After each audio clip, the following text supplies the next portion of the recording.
talk to me nice. Talk to me honestly. Look in my eyes. Don't let it fall on. Hello, I'm Sherilyn Castleman, and I'm the Chief Learning Officer for Sisters in Sales. And I want to welcome you to our session today. In 2018, I was sitting in the emergency room in a hypertensive crisis. What that means is my neurologist thought I was having a stroke. My blood pressure was so high. After I had CAT scans, MRIs, I had blood tests, x-rays, and I was sitting there alone for weeks with this high blood pressure, and nobody could tell me what was wrong. And so I started doing some research, and I came across this article called Emotional Tax. And I realized that I wasn't alone. And I am thrilled today to have that head researcher with us today, Dr. Danica Travis. Dr. Travis, thank you for joining Sisters in Sales in our summit today. Thank you. Thank you for the opportunity. I mean, when you shared your story and really it brings the importance of this work to life, Sherilyn, and I'm just grateful to be able to have the opportunity to dive deep with everyone here today about this work. Excellent. Excellent. So let me ask the audience, how many of you, like me, have ever gone to work feeling like you needed to be on guard, feeling like you had to brace yourself for those small acts of microaggressions or those comments or that prejudice or discrimination? And research has showed us that this impacts us. So what I'm going to start with is we're going to have Dr. Travis tell us a little bit about the work she's been doing for Catalyst, what made her do this work, and then we're going to share some of our own personal stories and stories about clients and people that we know. But most importantly, we're going to conclude with some solutions and ideas that you can do to feel empowered and to thrive as a woman of color. So Danica, again, thank you for being here. Danica is the Vice President of Research at Catalyst. So Danica, tell me a little bit about what made you do this research that actually saved my life. Oh my God. And what it means to you. Yeah, I thank you again. Every time you say that and every time I think of your story, I have chills, and I just am, it is so much about your story and so much about what I've experienced personally, and watched generations of Black women in my family experience as part of what helps inspire and drive this work. But really what we have focused on, and when we set out to try to do this work at Catalyst around emotional tax, we had a few goals in mind. One was to be able to move the needle in terms of advancing understanding of the challenges that women of color face. The numbers always, when we look at advancement and we look at, numbers at the top, they're just always ticking or regressing or not doing what we want them to do in terms of thinking about advancement, particularly in senior roles. And so we really wanted to know what are the challenges and what are the unique barriers. But we didn't want to just stay focused on the barriers. And because there's so much known about the barriers and there's so much known about the different steps, we wanted to kind of get a more holistic experience about how the challenges that we face every day, the day-to-day experience of inclusion or exclusion, create unique outcomes, and how we also can thrive in the face of adversity. And so through that process, what I discovered and we learned with our research is that, and this builds off of a legacy of work that's been done by scholars and academic and business leaders, but that there is that day-to-day, as you described, experience of having to brace yourself for insults or change aspects of your appearance to negotiate the landscape, whether you're at work or not, avoiding certain social situations that had a direct impact on people's ability, women of color, even men of color, we looked at both, but ability to thrive at work, so job retention and health and well-being. And that's what brings me here today, because there was a direct impact on sleep. But we wanted to really focus on the holistic story. And one of my favorite pieces of our data is that we actually found, and it's a no-brainer, but over 90% of all the people that we sampled still wanted to thrive and contribute, despite that daily, thread of being on guard and how important it is to tell that story of resilience and hope and opportunity as well. So that's a big piece of why we wanted to shine that light on the research. Wow. So So that's very powerful. I'm thrilled that you did it. But just to keep it really simple, if you had to just describe what emotional tax is. Yeah. So I talked about my experience. My experience was my blood pressure was so high that I was in a hypertensive crisis. I was in the emergency room, in and out of the emergency room. My neurologist told me, he said, I have a practice in Baltimore. And he said, I have a group of professional Black women who have high blood pressure, very high. And he goes, and we can't find a cause. They're like you. I cycle 60, 80 miles a week. I kayak. I eat a healthy diet. But my blood pressure was through the roof when I was leading a team, in corporate America. So what, if you had to tell our audience, what is emotional tax, just in layman's terms, what does it look like? Yes, it looks like, the being on guard is everything that we, and I'm generalizing here, but it's my lived experience, but do to cope and navigate the potential and the threat of being treated differently because of our race, ethnicity, gender. So I think of, and the impact of that on our ability to do what we need to do at work and represent in the way that we need to do, as well as our health and well-being. And I think about it for me personally, a couple of examples come to mind. And it doesn't have to happen inside of work, because I think about one time that I had an experience of like a weird thing where I got a duplicate license plate, like someone in another car had the same license plate as I did. I had to go to the DMV to trade in my license plate. And I remember thinking, okay, wait a second, I've got to go to the DMV in some way or another, take my license plate off of my car in a public space in front of people. And the fear of being pulled over and potentially arrested for changing my license plate in my own car in a public space, like, had me kind of almost like paralyzed. I got dressed up like more than this. Had a screwdriver in my purse. I tried to find the right spot under the right amount of lighting. I had 2 meetings that I had to kind of cancel because I didn't know if what happened. I had text arrangement to my spouse about what happens if I do get this happens, like all of that stuff. Like, and so just the daily prep, that conscious preparation to deal with the potential of that.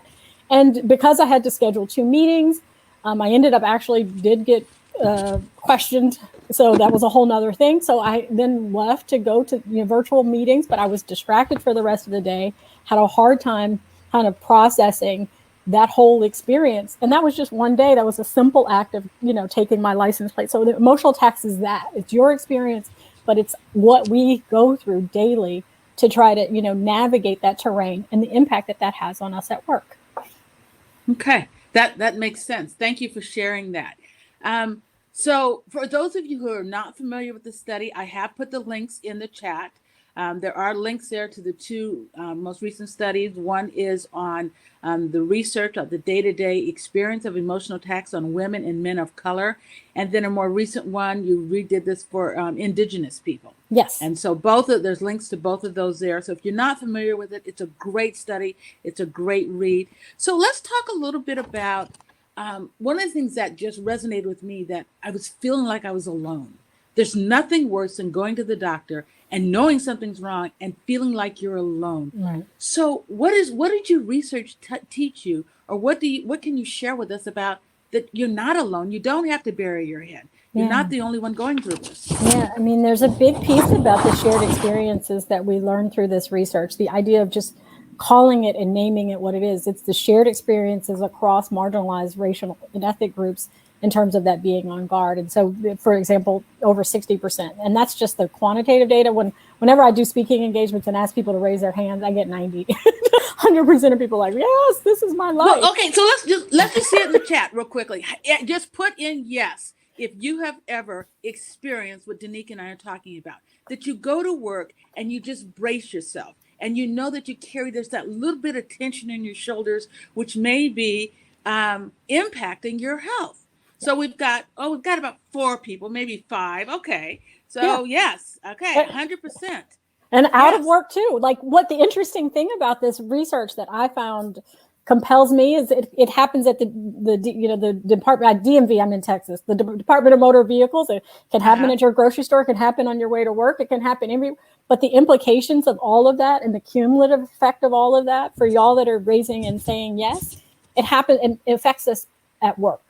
And so like there is an important piece to, you know, and that's what I really appreciate about the work that we've done and the great researchers, in addition to myself, that are behind this, is that we are also showcasing this for leaders and for organizations to say, hey, we've got to pay attention to not just what happens within your walls, but we have to pay attention, particularly with the year that we've had, to people's wellness and well-being and what they experience in and outside of work. So thank you all for sharing that and saying yes, and if that was, you know, speaks true to you.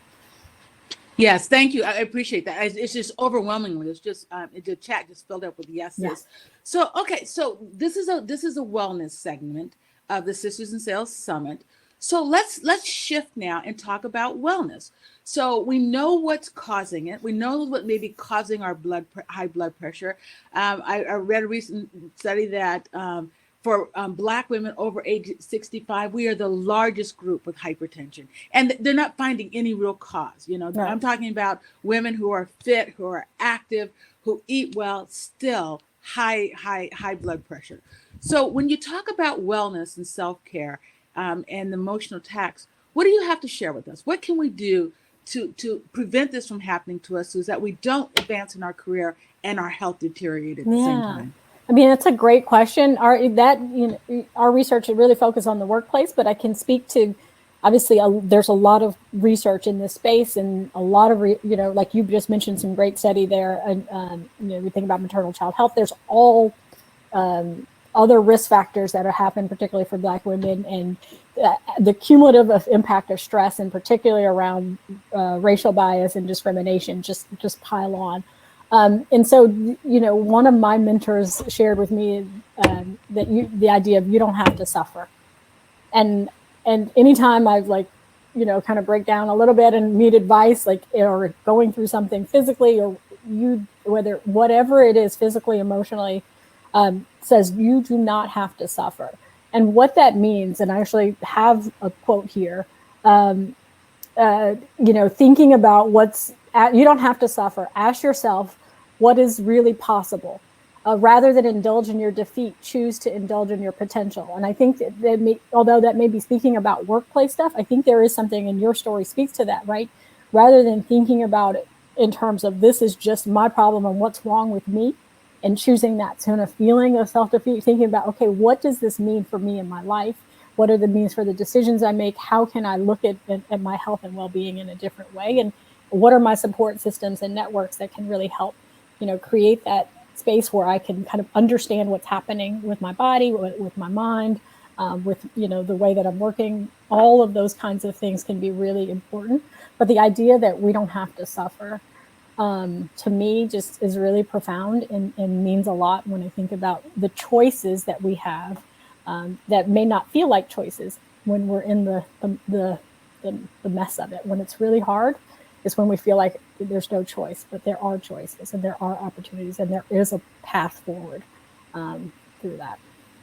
Yeah, I love what you said about it's a choice, because once I read your article, I stopped beating myself up because I thought it was me. I thought it was in my head. And I read that and I said, no, this is how your body is responding to what's going on. And so I had to make some different choices. I know one of the things that I talk to some clients about is that if you choose to work for an organization where you are the only, so many of us with Black and brown women, professional sales professionals, we're the only. If you choose to work for an organization where the only, then you're going to be a trailblazer. You know that you're going to be confronted with these. And so maybe you choose not to do that. Maybe you choose to go and work for an organization where this doesn't happen. Mm-hmm. So that's another way of looking at it a little more strategically, is you have to say, okay, I'm going to choose to be a trailblazer, or I'm not going to. And I didn't think about that. I was trailblazing, but I didn't consciously think about, well, if you're going to do that, you're going to skin your knees and your elbows, and you're going to have more stress. And I think I may have taken a different route if I knew, right, if I thought about that consciously. Right. And if you are making that choice to do that, you have to know, and for me personally, it's been knowing what my boundaries is not the right words. It's knowing, it's really trying to make sure that the people in my life can be around me to be checks and balances for when it goes too far. because sometimes Okay. I want to be in that space to be able to make change. I know that I feel like, I can be a voice for those that might not have a voice. I can stand up and speak truth to power. I can make those decisions, but if there's a point, like I might not be able to see what's happening, or might be not necessarily be as self-aware. What can I set up in my life to make sure I have those checks and balances so that I can make different choices about any Okay. given situation? So I love that. So having boundaries, setting your boundaries, having people to help enforce your boundaries and support you in those. That's very powerful. Is there are there any other? Let's talk a little bit organizationally. So what can you do within your organization, or what can you do if you're a manager or an ally and you see this happening? Can you talk a Yeah. little bit about what you can do in those areas? Yeah, I mean, for allies, I mean, that term we use for at Catalyst in some of our research is about proactively supporting people from marginalized and underrepresented groups.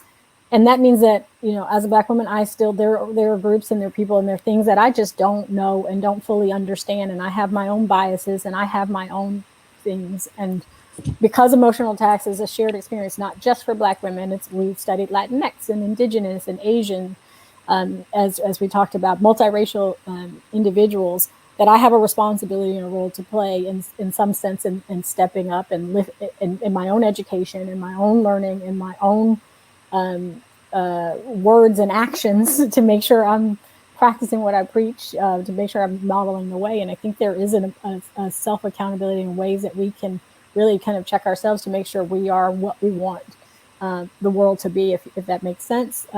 But for leaders, I think that a big piece is also thinking about the culture of the environment. So much is emphasis on ensuring that there are leadership development programs and those pieces of the puzzle for women of color, which are excellent, right? ERGs are excellent.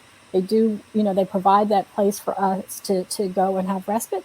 But we also have the culture initiatives that change the culture of the organization are also vital. And so I really ask and implore, if you, I don't know, that's not the right word I'm trying to say, but Right. plead with organizational leaders to assess their culture, understand their culture, and really be able to think about how you make culture changes so that the environment that we can, is can be a place of inclusion and value and seeing people's worth.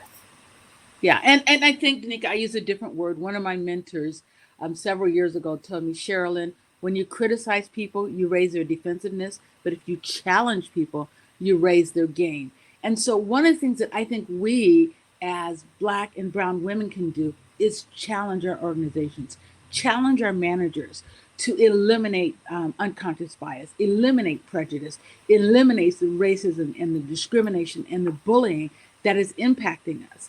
And so there are ways that you can challenge them. And I know that Catalyst is an organization that helps companies get this right. You are a resource. You do an incredible job at helping companies get this right. And so one of the things that you might want to do is challenge your leadership, challenge your organization. And there's a difference between criticizing, challenging them to step up. And I've seen clients and women that I've worked with do this and be very successful. If you don't have ERGs, start ERGs. If you have an ERG, your ERG has a voice. Use that voice to talk about what your experience is like. Can you tell us a little bit about what Catalyst does if somebody wants to refer their company to Catalyst, or the company wants to work with you guys to help be a resource if somebody wants to challenge their organization to improve? Yeah, that's a great point. Catalyst is a nonprofit, over 55, 60-year history of dedicated to advancing inclusion and gender equity in the workplaces. And so we work with Fortune 500 companies and really working on policies, programs, practices to really create that environment where people can thrive and flourish in their organizations. And I love what you're saying about challenge. One of the things that I also would kind of put a takeaway there is asking questions in a way that invite the conversation to talk about the unintended consequences of decisions that are being made. can be, why is like your best friend in many ways in terms of challenging, because once you get Right. that understanding, you're able to invite that conversation to have those same things that you're talking about. That makes sense. It makes sense. I know that after I read the emotional tax, I shared the article actually with the president of the company that I work for. And and I said, this is what I'm struggling with. This is what it's like for me. It was an eye opener for him, and I again presented it as a challenge, not a criticism. I No. just said, I want to challenge our company to be better. I want to challenge our company to do better. Check out this article that I found. So you can again. So you can challenge by sharing the information. You can challenge by setting your boundaries and holding your boundaries. You can do this by getting somebody in your family or a friend to help recognize when you are allowing people to cross your boundaries. And the other thing that I learned, I read recently, and I think I've heard it a lot lately, is that no is a complete sentence. I think a lot of times that we as women of color don't say no. We end up taking on the toughest projects. I was talking to a client the other day that, they gave her this project. It was a promotion, but it was like, this is really hard. Everybody else has failed at it. We hope you can do it. But sometimes we get the toughest projects. We get the smallest teams. We're expected to work harder. When I talk about bullying, I had a manager, a president actually of a company that I worked in, an executive told me once that he didn't promote black women because they were just workhorses. Well, when managers see us as that, when people see us that way, that that's just horrific. And so that's what we have to do is if we can't set the boundaries ourselves, we have to get somebody to help us and hold us accountable when people cross those boundaries. I want to open it up for questions, or if there's anybody that has any questions for Dr. Danica Travis. Again, Dr. Travis is from Catalyst. She is the head researcher for the emotional tax. I discovered Dr. Travis by reading her article just from doing research because I was feeling alone after sitting in the emergency room in a hypertensive crisis and having numerous failed tests, and nobody could tell me what was wrong. And I found her article and found out that I didn't have to suffer in silence. Does anybody have any questions for Dr. Travis? If not, I'm going to talk. I want to talk, give you a chance to talk a little bit about what's next. What are you doing, and where are you going with the emotional tax, and where do you see this going? Yeah, and there's a couple places. Emotional tax research. We have a team of really talented researchers at Catalyst who are taking the work to the next level. And so we are going to be looking at it globally. Our research has been in the United States and Canada, but we got calls to really help understand what those experiences are like in other countries. So that is a big piece of the work, and I'm really excited to bring that forward. Awesome.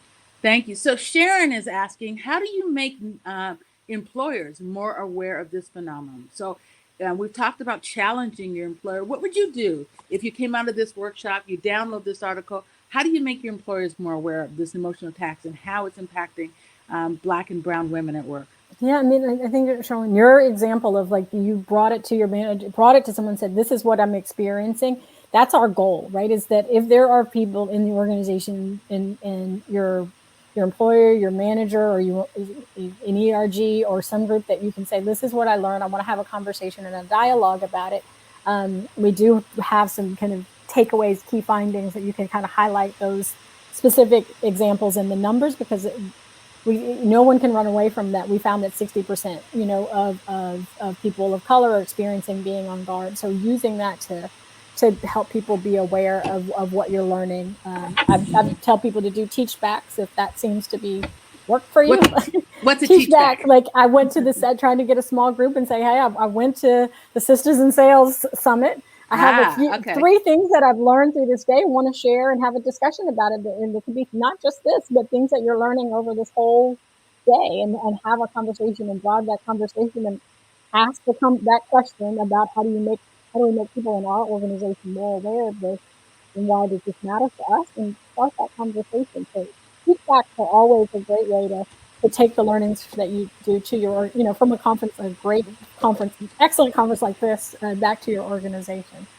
I love that. I've not heard the phrase teach back before. I love it because I always tell somebody, if you teach something, you own it and it becomes yours. And so one of the reasons why I love talking about emotional tax is because once I got it, I felt so much better. And once I got it, I changed where I was working and what I was doing, and my blood pressure went down to normal. So I wanted to tell you that, yes, it wasn't a high stress job. I just know that I was dealing with microaggressions and discrimination and watching people be promoted around me for the work that I did. And that you just hold it in and it's like you implode. It was horrific. And to sit and talk. Also, I'll tell you who else you want to share it with. You want to share this article with your doctors. My neurologist had not heard of this study. I shared it with him. He went on and shared it with several of his colleagues at a national convention. And so not only teach back, I think, employers, but when you go to your doctor, if your doctor says, I don't know what's wrong, what's causing this, or there's something wrong, you have a stomach ache, you have a headache, you have hypertension, and your doctor can't find a reason, share the article. Because the more I think we educate our physicians about this, the more they can help us with our self-care. Yeah. And so again, so share it with your employers, do a teach back, like Dr. Travis said, have your family and friends read it, share it with your ERG group, share it with your doctor. There is this research is so incredible. And for me, the most important thing it said to me is, you are not alone. This is something that 60% of working women of color deal with. And if that's the case, we have to do something about it. So I know that we have about 2 minutes here, Dr. Travis. I want to give you a chance to give us some closing remarks, whether it's about why you did this, what it meant to you, or where you're going, but just any final thoughts that you have for our audience today. Yeah, I mean, I think your story still, it resonates with me, and I love how you're putting the pieces together from this conversation. The shared experience, you're not alone message, I can't reiterate that enough either in terms of a takeaway message. It's what helps me. I mean, I mean, doing research and being a mother and being a daughter all at the same time, and particularly, I always say to people, I'm a woman of color who's done woman of color research in a women's organization. Like, that comes with layers, and it comes with things that I have to personally unpack and understand. And knowing that I'm not alone and knowing that there's a shared experience can be incredibly helpful. And also finding ways to make sure that I have the support systems in my life to be able to deal in ways that are unexpected. I think about, I have and I know you said 2 minutes, but just, I have a colleague that we talk about all of those pieces of the puzzle, right? From everything from vitamins to microaggressions. We can have a 5-minute conversation about both things. And so I treasure those people, and I treasure the ability to connect, and it really helps. So thank you for this opportunity for sure. And thank you everyone for coming and participating. Well, thank you for joining Sisters in Sales at our summit. Thank you to everybody in the audience. And what we wanted to do was broaden it. And sometimes we talk about self-care, like you said, just taking vitamins, exercising, journaling, meditating, or doing yoga. And we know all those things. We know that we have to do those things. But what do you do when you're doing all those things and you're still sick? And you realize what's making you sick is the pressure from work, because you're a woman and you're a woman of color. And that was so enlightening for me. And I can't thank you enough. And I mean this. I was scared to death at that point in my life. That was, like I said, about 4 years ago now.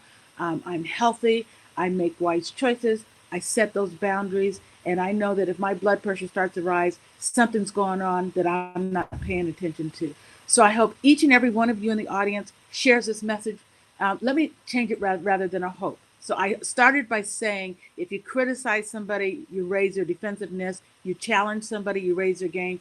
I challenge each and every one of you who are listening today to share this article or the concept of emotional tax with one person. Share it with your manager. Share it with your doctor. Share it with your mother, your sister, your aunt. Share what you learned today with one person so we can get this message out. At the very beginning of the chat is a download. You can also refer your company to Catalyst. You can also connect with Danica or with me through LinkedIn or through Sisters in Sales. Again, thank you to everybody for joining us. And a big thank you to Sisters in Sales for hosting this talk. Thank you, Dr. Travis. Thank you very much. Thank you. Bye, everyone. Bye.